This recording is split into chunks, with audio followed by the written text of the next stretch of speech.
Hey, it's Ryan with QLZ, and on the road today in the green room, talking with Joey Arena from the band Outlier. Sir, how you doing?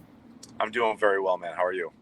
Good. Now, before we even got going, you asked me. I think you're the first band to ask me what the flag is behind me. So I'm proud American. Was born in the USA, but I've got my Italian roots with everything on my dad's side for everything. So the Italy flag hangs back there. And Joey, since you're also a fellow Italian, dude, your favorite Italian dish? Oh my God, this is a tough one. So my favorite Italian pasta would be tortellini, without a doubt. Okay. It does depend on my mood. I can go for a nice homemade vodka sauce with the tortellini, but honestly, if there's just a mound of meatballs and sausage, I'll be happy with that too. So we actually got in our camp got into when we arrived for the Orlando date. My mom is kind of in the Tampa area, so we went over there and spent the last couple of nights there, but we were welcomed with like a big thing of rigatoni and sausage and meatballs and stuff. So it was nice to come home to that and have a nice feast before we continued all the Florida dates.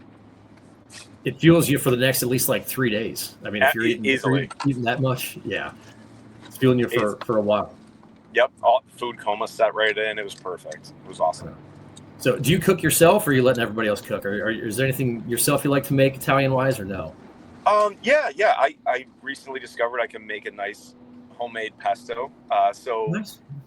When I'm home, I don't eat a lot of carbs. They're just heavy. And like I said, I'll end up in a food coma. So I'll just get like a nice chicken breast, lightly bread it, put a pesto over it and stuff, maybe some sun-dried tomatoes. I'll use like maybe a zucchini, zucchini pasta or like spaghetti squash, something like that, if I am trying to carb cycle and all that. Yeah. But I do a little bit of cooking. I'm not saying I'm the greatest, but I do a little bit. I get by. I'm gonna have to try to make that now. Like I make sauce. I'm not squashing the tomatoes just yet, but like my dad's family's all from Italy. He makes the pasta homemade, which I've never tried to make homemade pasta myself. At some point I'll have to do it. But yeah, dude, anytime I find out somebody's Italian, you come on, it's the first question that I have to ask them. We got to get that. A lot of that just out of the way with everything with Find Out Pasta. Also, according to Instagram, you're a dog whisperer as well. Yeah, I rescue senior and handicapped dogs. I've been rescuing dogs for a long time. I had pit bulls in the past. I'm a big baby for dogs, man. I'll walk right in, get on the floor, do all baby voices with them. And I've been checking my cameras religiously in my house while I'm on tour, just seeing what my dog is up to. I'm like spying on the babysitters to see where, like, are they changing his water? Are they taking him out enough? Like all this stuff. So, I say dog whisper completely overconfidently and comedically, but like my producer JD has a mammoth of a dog. Like his head is literally the size of my torso, and he doesn't like a lot of people. But he sees me walk in the house. He's normally ready to rip anybody's face off. I walk in, and he just turns into a big baby and wants to like climb on my lap. And yeah, I'm just good with all dogs, man. So I just laughingly call myself that.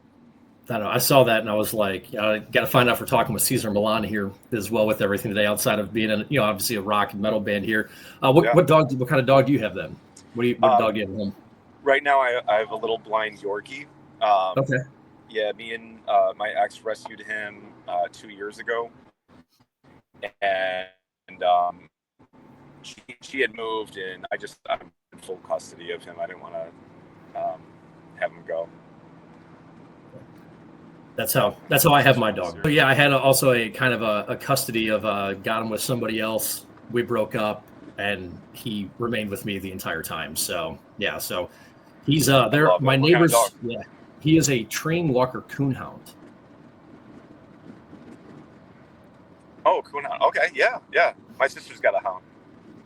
So yeah, he essentially looks like a giant beagle with everything. So people think he's like a 70-pound beagle, which I don't believe those actually exist. But so you might actually hear him. My door is closed. My neighbors are ripping up their entire lawn at the moment. So he's keeping an eye on everything that they're doing. This dog keeps an eye on everything that's Nice. going on in the neighborhood. So if you hear howling, it's just him trying to greet people and whatnot out of the massive window. But between obviously you being Italian, you being a dog whisperer, obviously one of the big reasons we're talking to you as well is because you have new music out with everything. Yes, Creature of the Night, the track that we've got on QLZ, we're playing it throughout the weekend and some of our shows, our spotlight kind of stuff. Like, what would you want our listeners to kind of know about this track? This track is a very special track. I feel like it showcases a lot of what Outlier has to offer. People always are like, well, how do you define your music? I just say we're literally rock and metal. I don't do any subgenre stuff because I go based when I'm like creating a song. It's going to go 100% based on emotion, both musically and lyrically. And I feel like, those aggressive verses, I try to always deliver a big chorus. Really just has a lot to offer as far as what Outlier is about and how we write and stuff like that. The song, I did want to write a love song, but I wanted it to have like a darker meaning from a different approach, honestly, coming at a relationship like out the gate, almost like in your most true, authentic form, your most vulnerable self versus the whole, again, as I've been putting it, like, wearing your best, your Sunday's best and putting your best foot forward. And then over time, people get too comfortable or they take the relationship for granted. And then the veil comes off and then you're seeing a different side out of this person. And then the honeymoon phase is over type of thing. So if you're kind of yourself out the gate in your good, bad, and ugly form, there's nothing, you're not going to have to pretend to be something else down the road, or whatever. So, yeah. You don't have to keep the charade up forever. Yeah. And I feel like people do that, man. We've all done it. I've done it. We've all done it at some point in our relationships. And like when we're getting into a relationship, we're trying to make a good impression and all of that. But, you could save yourself and the other person a lot of time, and you guys can kind of just figure it out the gate versus like 2 years in, 6 years in going, what am I doing here? Like you're not who, when I first met you. I mean, how many times have people said that in their relationships? And it's not like, well, I'm working on myself and I'm growing into a better person. It's like, or you've just always been this way and you've never revealed it. So, yeah. That's a very, very good point. I wanted to ask you about it. I didn't know as well with this, we're now in October. I know the song's been out for a couple of weeks. Music video's been out for a couple of weeks. Any tie-ins for Halloween with this track as well? Will you guys kind of put this one out? Was there any thought of like, it's kind of a good fitting thing for the Halloween season as well? Yeah. So like that just coincidentally all happened. Honestly, we're going to be putting a record out. And we released a song a year ago with Chris Motionless called Warriors, which is also part of this record, but Creature is the opening track to the record. And I wanted to kind of come out the gate like swinging. And Creature was like the perfect track for that. It obviously has this little horror vibe, spooky vibe to it all. So I felt like it was going to be, I wanted to get it out as fast as possible, but it just ended up being like, this was the perfect time for it anyway. So that all kind of came together organically. It was nice. It was a good fit. Cause I was talking, was tracking, our show tomorrow night that you guys are on, and man, I don't know if they try to do this or not, but it was a really good time with Halloween. Are you a horror fan, a Halloween movie guy at all? I'm obsessed, man. I'm like, give me your good and bad. I will take them all. I love obscure bad horror flicks. I love them all. So, I love anything. Like a lot of them are comfort films, so I will take anything from 80s John Carpenter stuff. I absolutely love all that. But I also love classics like the original Monsters and Bela Lugosi, Boris Karloff, Lon Chaney. I love Vincent Price, of course. But yeah, I love it all, man. In fact, I'm about to fire up the new VHS film on Shudder here. I don't know if you're a fan of the VHS stuff. Some people aren't familiar, but it's just like a bunch of short horror films compiled into, a full thing. So I love all of it. So I know. I was like, got to ask about horror. I try to get into it every year. Then football kind of takes everything over. Yep. Then I invest more time into football, and then it's like, October's done. And I watched like one scary movie this year, one horror movie this year. I always tell myself every year I'm gonna kind of change that on up. So Dude, can you give me a proper pronunciation for the album, just so I don't screw this up? Because it also feels like it's kind of also fitting. I know it's out early next year. Yeah. Screamier? Screamier. Yep. Screamier? Okay. It's like premiere, but screamier. Yep. Okay. Yep. There's a spooky undertone to it all, so it gives it the whole screamier. But it's kind of a new chapter with the band. We have rebranded. We used to have the V in the name. Now we're going to the U. I've been wanting to do this for years, and I finally am pulling the trigger on it. So I feel like with Screamier, it's just kind of a rollout to a new album, rollout to the new branding, just significant growth in the band, both musically as well as my voice. I listen to the old stuff. I feel like I was like a little boy on it. So like I could just hear the growth in my voice and everything. So I just feel like it's like a new beginning almost. No, that's awesome. I know we got a lot of Halloween undertones here on this one.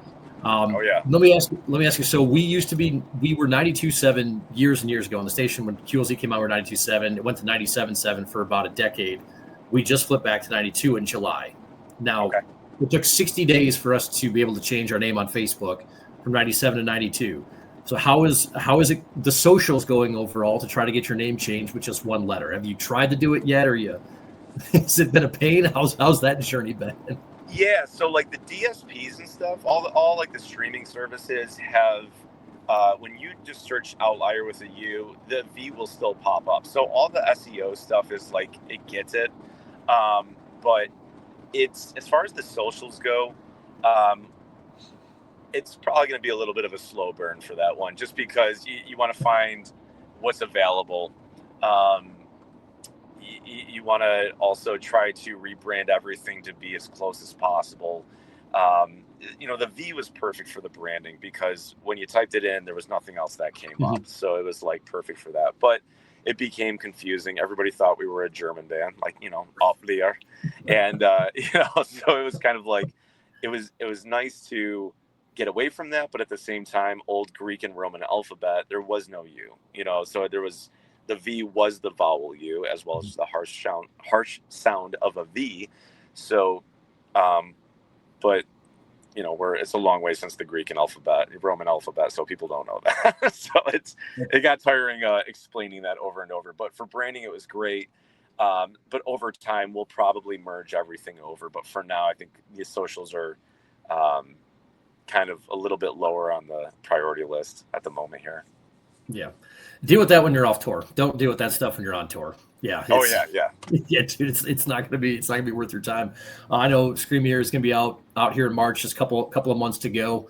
Anything else, kind of like music wise, you guys are able to share about releasing before the album comes out? Obviously, Creature of the Night. It's the one that only been out for a little while. But any other plans to release anything else from the record before it comes out? Yes, sir. So we're gonna waterfall drop some of the other singles that are part of the album. And then at the end, it'll just be like, remaining tracks and stuff. I want to get one more song out before we hit November here, just because, everything starts to kind of slowly close down. It turns into, holiday music and all that. And then first quarter out the gate, we have a very, very special big release that I can't say more right now. I'm sure you'll hear about it soon. You specifically, but we'll be rolling that out probably late January, early February is the goal for it all. So, but yeah, we're just gonna waterfall right into March. It's not much longer to wait. That's not. Everybody can wait a few more months. Let Creature of the Night do its thing. Go check out the video.